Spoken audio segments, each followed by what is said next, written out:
नमस्कार बंधुरा सबाइके जयार कथा चैनेले स्वागत जानाई। आज के आमार रेसिपि हलो चाइनीज भेज फ्राइड राइस। एकदम झरझरे एवं झटपट रान्ना करा जाए एक भेज फ्राइड राइसेर रेसिपि आज आमी तोमादेर संगे शेयर करब। भेज फ्राइड राइसेर जोन्नो प्रथमे 2 कप बासमती चालके आध घंटा आगे भालो करे धुए भिजिए रेखेछिलाम। एखन जलटा फेले दिए এই যে আমি জল ফুটতে বসিয়েছি। এবারে এর মধ্যে চালটা দিয়ে আমি চালটাকে সিদ্ধ করে নেব। চালটা দেওয়ার পরে একটা হাতার সাহায্যে একবার এইভাবে নেড়ে নেব। তারপরে আমি 5 মিনিট এই চালটাকে সিদ্ধ হতে দেব। দেখো 5 মিনিট পরে আমি গ্যাসের ফ্লেমটা আস্তে করে দিব এবং দেখে নেব চালটা ঠিকঠাক সিদ্ধ হয়েছে কিনা। এই চালটা প্রায় সিদ্ধ হয়ে গেছে। এখন আমি গ্যাসের ফ্লেমটা বন্ধ করে আমি এটাকে ঢাকা দিয়ে দেব এবং মিনিট 2 ঢাকা দিয়ে রেখে দেব। তাহলে কিন্তু চালটা বেশ ভালোভাবেই সিদ্ধ হয়ে যাবে। এখন এই চালটা জল ঝরিয়ে আমি এটাকে নিয়ে চলে এসেছি দেখো, এবং একটু উল্টে পাল্টে দিচ্ছি যাতে নিচের চালটা বেশি সিদ্ধ না হয়ে যায়। পুরো ভাতটাই যাতে ঝরঝরে থাকে। ভেজ ফ্রাইড রাইস বানানোর জন্য যে ভেজিটেবলসগুলো নিয়েছি দেখো, বিনস, গাজর, ক্যাপসিকাম, 2 রকম বেল পেপার, লাল আর হলুদ, মটরশুঁটি আর একটু ফুলকপি কুচিয়ে নিয়েছি। এখানে আমি 2 চামচ রসুন কুচি, 2 চামচ আদা কুচি, একটা বড় পেঁয়াজকে কুচিয়ে নিয়েছি আর হাফ চামচ মতন লঙ্কা কুচি নিয়েছি। এবারে কড়াইতে আমি সাদা তেল দিয়ে দিলাম, প্রায় 5-6 চামচ আমি এখানে সাদা তেল দিলাম, কারণ সব সবজিগুলো ভাজতে হবে। এবারে প্রথমে আমি দেখো রসুন কুচি, আদা কুচি এবং কাঁচা লঙ্কা কুচিটা দিয়ে একটু ভালোভাবে রসুনটা ভেজে নেব। মিনিট খানিক মিডিয়াম ফ্লেমে নেড়ে নেব। যখন রসুনটা একটু ভাজা ভাজা হয়ে আসবে তখন আমি পেঁয়াজটা এর মধ্যে দিয়ে দেব। দেখো পেঁয়াজটা দেওয়ার পরে এবারে আমি ফ্লেমটা কিন্তু হাই করে দেব। আর এরপরে পেঁয়াজটা হালকা করে নেড়ে নিয়েই আমি সমস্ত ভেজিটেবলসগুলো দিয়ে দেব।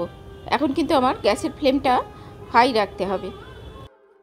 এই ধরনের চাইনিজ ভেজ ফ্রাইড রাইস সবাই জানো, এগুলো চিলি চিকেন, চিলি ফুলকপি বা চিলি পনির, চিলি মাশরুম এইসব ডিশের সঙ্গেই খুব ভালো লাগে। আর তাছাড়াও যে কোনো একটু স্পাইসি ডিশের সঙ্গেও এই ভেজ ফ্রাইড রাইসটা ভালো লাগে।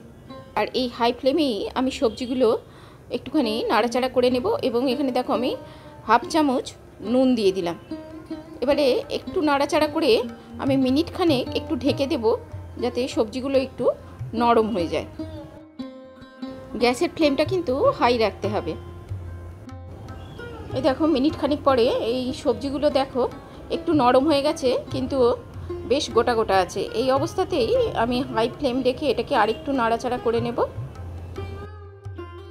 সবজিগুলো একটু সিদ্ধ হতে বাকি থাকবে। এই সময় আমি আগে থেকে রেঁধে রাখা ভাতটা এর মধ্যে দিয়ে দিব, কারণ একদম সবজিগুলো সিদ্ধ হয়ে গেলে কিন্তু সবজিগুলো পরে গলে যায়।